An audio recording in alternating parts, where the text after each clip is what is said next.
Aloha, Global Ohana. This is Tara. I am the metabolic therapist, and I am so happy to welcome you here. It is Tuesday, and we meet on our Live Yoga channel for a Trust Your Guts Club. This is the place to be online, virtually, to come and ask me anything. Let's talk shit. Let's talk about your digestive troubles, what ails your belly, your esophagus, your entire system. Do you notice that when you eat certain foods, you may have bloating or a icky response, and you're not too sure what to do with that kind of feedback? Come here and ask your questions. I'm happy to talk about all sorts of things. Do it yourself. I'm not a doctor. I need to say that first and foremost. I am a certified functional nutritionist, and I coach women in 12-week protocols to shift their life, take their power back, and eliminate foods that are troublesome. And I get it, that they may be our favorite kinds of foods, but all so often I hear from clients that say, like, oh, I'd never had problems with this, or this. And then over the last couple years, I've put on X amount of pounds and I just can't get it off. Or my go-to weight loss strategies, they're just not working for me anymore. So I help women uncover those blocked spots. What are they called when we're learning how to drive? Our blind spots. And so I help women identify, feel, and heal those spots that can get into our way, especially as we earn wisdom with life. If you're like me, my 20s and my 30s, I really thought I knew what was going on, right? I was sure in my go vegan, this lifestyle is for everybody, and if you're not doing it this way, there's something wrong with you. Ooh, so sorry. I feel so humbled by many of my experiences, because later in my 30s, I started having some responses that I wasn't getting enough nourishment from my vegan lifestyle. Even though I thought I was taking all the best supplements and doing all the things, I just wasn't getting enough nourishment. And later in my 30s, I started to have some nervous system issues. Seizures. I was having seizures in the middle of the night, and that woke me up and scared me beyond measure.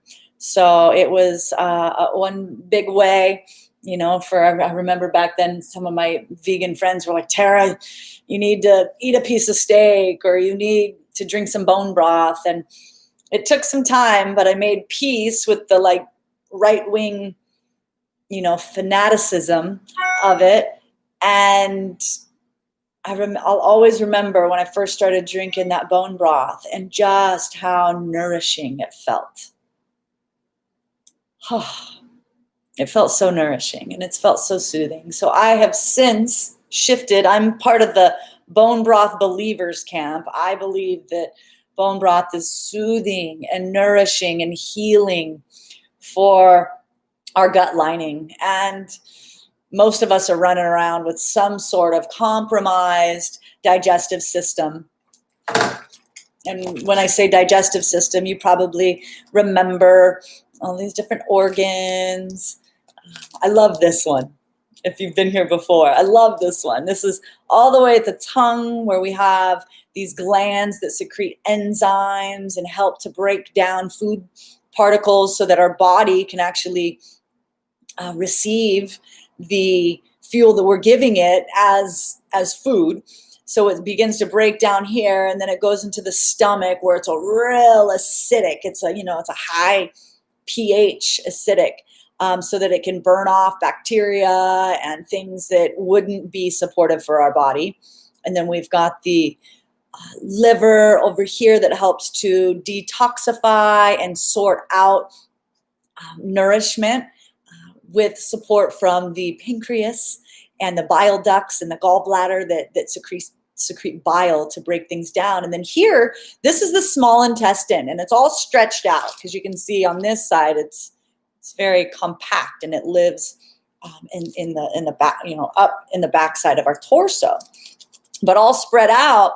This shows where there's ample opportunity for things to get stuck, or how many of us are running around dehydrated, not drinking enough water, or the water that we're drinking has all sorts of chlorines and hasn't been filtered well, and that can impact our true hydration.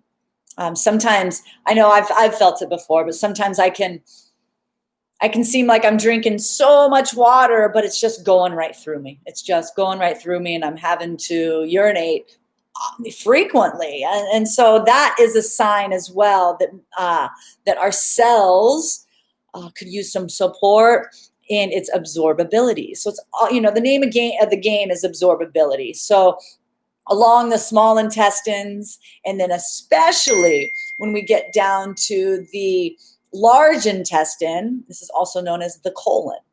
This organ right here, it has permeability in it so that it's strong enough to keep the bad things out, and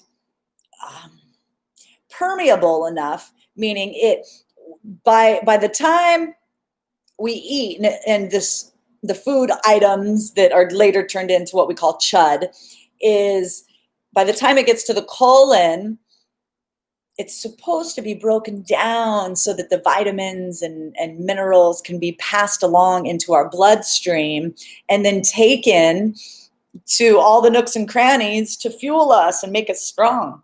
Excuse me.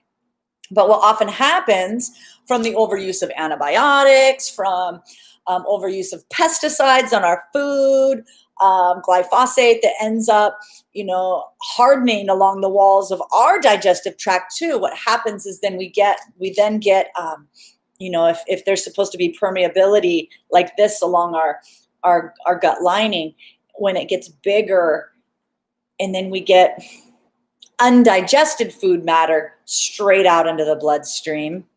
And that happens. Go ahead and take a look when you have a bowel movement. Go ahead and look down in the toilet, and when you see that there's corn or mushrooms or broccoli, basically this is undigested food matter. That is a sign that it could be causing problems along the guts as well. And when there's leaky gut or vulnerable mucosa linings along the guts, and that bad stuff then makes it out into our bloodstream, what then happens is our immune system, our fantastic immune system, gets turned on because there's a foreign invader. What is this piece of mushroom floating around in the bloodstream? And it excites the inflammatory response. So then our body creates inflammation to protect itself. Now, if this is happening 3 days or 3 times a day when we're eating 3 big meals a day and snacking multiple times, can you see how this might cause stress upon stress upon stress to our beautiful digestive system? So I'm all about things. How do we make it easier to nourish our body and make it available and easy for our body to take our food in as nutrition and send it off to the cells as it's designed to do? And these systems are fascinating. Our human systems, all of the processes that we are conscious to and then even subconscious to, like how about the heartbeat that has been beating since we were on, day 27 into our mother's womb is when the heart starts to beat, and it's been beating for us and with us throughout our entire lives. We don't think about that. But things that we can think about is, what are we going to grab and put into our mouth? Because 80%, this is the statistic, that 80% of what we put into our mouth determines our health. I know that may sound a little wild or big, yet yes, stress and sleep are the other two, and stress includes exercise, but stress management as well as sleep protocols help to keep our body in balance. And what we're putting in, it matters the most. So I help people to identify what we're putting in is actually being beneficial for our body to feel strong and vibrant and nourished, or if it's causing more inflammatory responses that keep us feeling bloated and heavy and weighed down, and not only in our thoughts about ourselves, how we feel about ourselves, but how we view the world too. So given this time, this day and age, I love to inspire. Let's take the power back. All right, so I want to give a chance here. We have some friends that are joining us, and I'd love to have you type. I won't call your name, but maybe write a question of something that you might be interested in, and that way I can customize this share for you and your inquiries. I'm truly wanting to create space for us to come together and have a virtual community. I tried the Zoom situation, and although I like it because I can see other people and we can have more of a conversation, I also felt some bottlenecks in that, you got to register, then you've got to save the date, then you've got to find the link and the password. And so I'm attempting these lives to say, come on, go ahead, type your question, ask me anything as it's related, and I'll do my best to share with you some do-it-yourself at-home lifestyle hacks that I've learned to use to help support my best self as I'm 42 now. 42. Yay. I feel vibrant and more aware in my body than I have in quite some time. So, and that is attributed to actually removing things from my lifestyle, and that I wasn't even aware, especially back in my high carb, low fat scene. I thought I was eating all of the right foods and doing all of the right things, but it was actually causing more increase in insulin response. So it was causing more insulin resistance, which, each time we eat, insulin is a natural response from the body, and it naturally raises to break down the sugars and fats that we're taking in as food, and appropriate it for the digestive system and the blood, so that our body responds properly. Right now, because our food supply chain has been adulterated with so much chemicals. The whole low fat craze that started, I remember it in the 80s, but that's because I grew up in the 80s. Apparently it started in the 60s, yet, they also say that when something says low fat, it also means full chemicals. So in adulterating,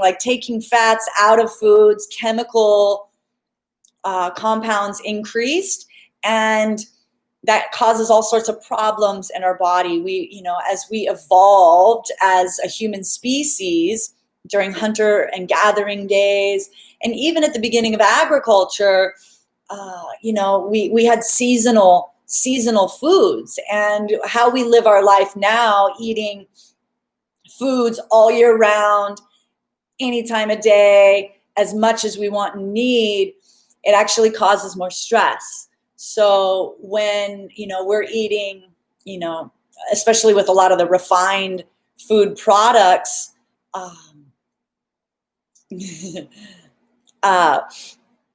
then we pay attention to how our body responds. And one way to tell if our body is having too much insulin spike is when we eat, if we're like immediately like, oh, I got to take a nap, or if we feel like a crash, that may mean that there's too much sugar in our foods, it's too carb heavy, and it's the pancreas is releasing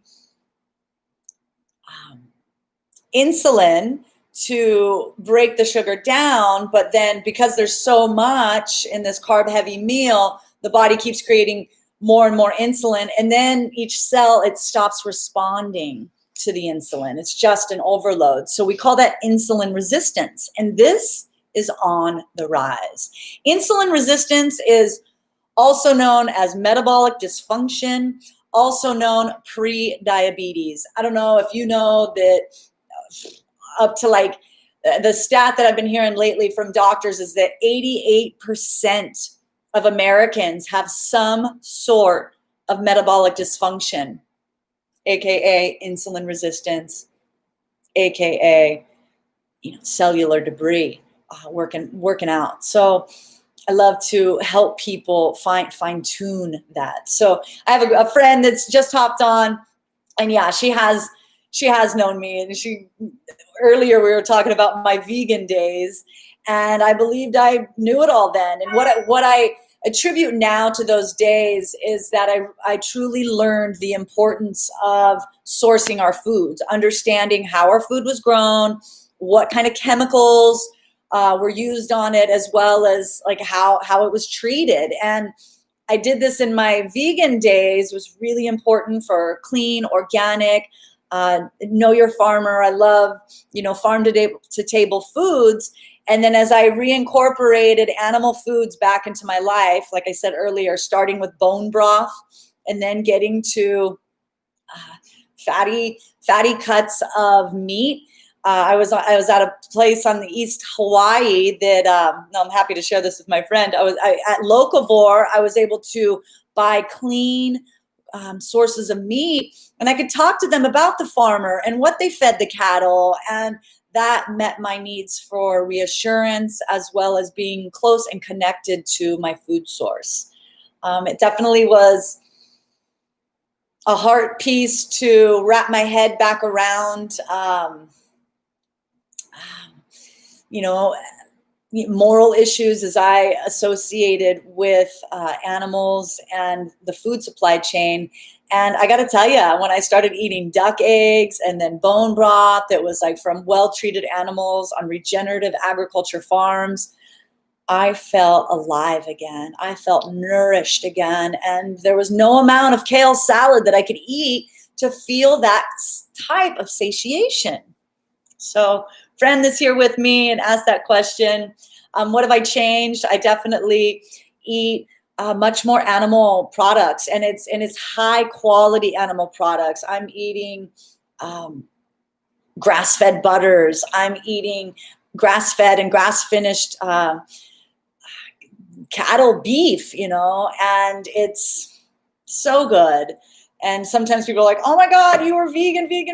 I was. And I know that I'm not the only one that was, and now am doing clean animal products and feeling stronger and more clear in my mind, body, and heart. So I also work with, I've found that many of my clients are a term that I'm calling recovered vegans as well, vegetarians that over time are like, I'm just not getting, I feel like I'm missing something from my diet and lifestyle. And so I've found a gentle way to help handhold folks so that we can really feel in our body and vibrantly healthy. And it was hard for me to hear when people were saying, oh, you should just eat a piece of steak, because I was so like in my, I knew what was right. And that's something I'm really enjoying about being in my 40s. And I've heard women say this, like, something just settles in. And I feel so humbled because in my 20s and 30s, I really believed I knew what was going on. Whereas now with more and more life experience, I feel flexible and grateful for trusting my inner compass, as well as slowing down, asking good questions, um, and seeing how my body responds to things. So I have a question, is wine still okay? Wine, I've gone in and out with wine. I love wine with a great piece of steak. It can feel so, just like one of life's pleasures. And although I'm off of alcohol and really enjoying the pleasures from being free from alcohol, because I was finding that the next day I was having a hard time feeling vibrant and shaking off the hangover, if you will. But making changes to the wine is super important. So there are companies out there that are holding farmers, grape farmers, to higher standards because of the amount of sprays, pesticides, and then even sulfites that are added. So sulfites, when they're added to wines, which it's happening a lot, that increases hangovers and feelings of like off balance the next day. So there's a company out there, I'll put it in the chat as well. It's called Dry Farms Wine, and they are holding the standard. They're not the only ones out there, but they are a company, and they're making sure that the supply chain for wines stays pristine and clean. So I suggest getting wine from them. And if you're like if you're in Hawaii, for instance, I would suggest looking up biodynamic wines, looking at the health food stores. They definitely have organic, no sulfites added, and look for take a look at those labels. It's important, and then feel the difference yourself. So one of the questions, is it difficult to find the kind of meat you're talking about on the islands? Absolutely not. One thing about Hawaii is we are a sustainable food like powerhouse, especially when it comes to regenerative agriculture. And on Maui, they're doing fantastic things, especially with venison and cattle. And Big Island has a big, clean supply of clean meat. And this matters because just like in the vegetarian world, we are what our food eats, and our food eats whatever's sprayed on it, right? What kind of soil the food's being grown in. Well, same thing with the cattle and the pork, the lamb or the eggs. If the chickens are eating like mold, toxic, rancid corn that's been sitting in silos for months and months and months. If the animals are eating less than ideal food, then that's being passed on through their muscle meat, through their fat layers. So it is important to get clean meat. And so in Hawaii, I know my friend is on the Big Island. Locavore is in Hilo, right down there at the end of the past. I'm trying to remember the name. Locovore. All right, I'll do that in the chat, or in the chat. And then also talking to local farmers, and yes, to Island Naturals is a great place as well. But I love Locavore as well. And then over here, like on Oahu, I'm in Honolulu, so I'm not as available to go direct to farms, but I go to the farmers market where there is a woman. Her name is Jess, and she runs Forage Hawaii, and she is the source across all the islands. And Molokai is doing amazing work as well with sustainable and regenerative agriculture. There's a movie out by Netflix. It came out earlier this month. It's called Kiss the Ground, and it will put a whole new perspective on how we can utilize regenerative agriculture that utilizes cattle. Now, cattle not in feedlots, not in these awful conditions, but grazing cattle as part of life cycle to regenerate the soil, to grow the grass, to clean the air. And these these teams of scientists have a plan to reverse climate change. So please, if you got time tonight, this weekend, find time, watch the Netflix movie called Kiss the Ground. Woody Harrelson is the narrator, and he does such a great job with sharing about environmentalism and the impact of the cycle of life and how we can contribute and be in harmony with life. All right. And then for the mainland, like I've been working with a client who loves to shop at Whole Foods and the health food stores, and is getting her feet wet with looking around. And you can look up online like local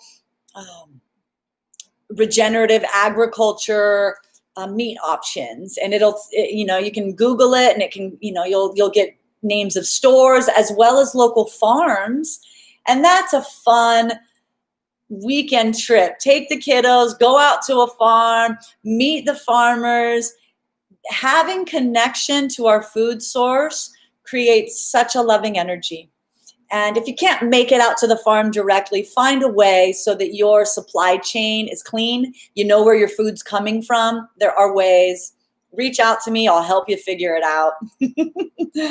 But it's important to know where your food comes. We are what our food eats. Okay. Thanks so much. I'm really appreciating the chats, the engagement. This is special. So, yeah, cleaning up our food supply chain, talking to the farmers, going to the farmers market, and seeing what they offer. I also go at Whole Foods. They have a great grading system. It's like the 1, 2, 3, 4, and it tells you how the animal welfare. They have a grading system. So I've become friends with my butcher at the local local Whole Foods. And they get Australian lamb. And I have made friends and asked him to do the fat trimmings, to keep the fat trimmings off to the side for me. And I love it. It's such good fat for my brain. It keeps me in ketosis. It keeps me feeling strong and energetic. And it is very different than the high carb, low fat scene I used to be in. And where I feel most different is I remember I was constantly chasing cravings before.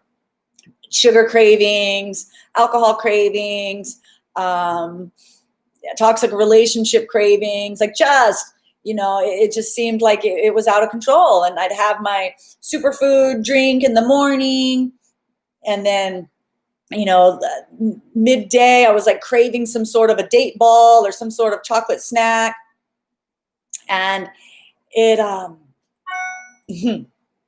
kept me from actually feeling grounded, and I'll return to this word, satiated. There's a big difference when we're done eating, or just like, I feel good. I don't need more.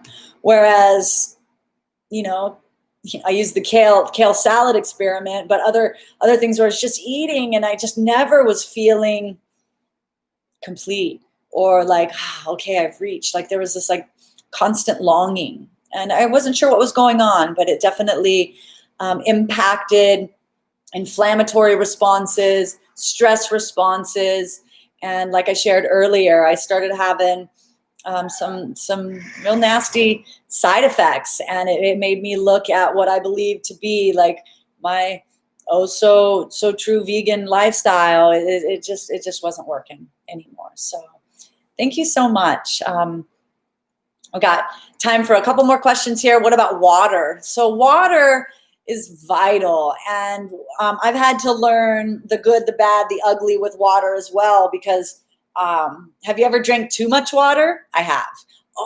It's first thing in the morning, I'm just going to try and get a whole mason jar down. And then I feel like a little bit like heavy and waterlogged.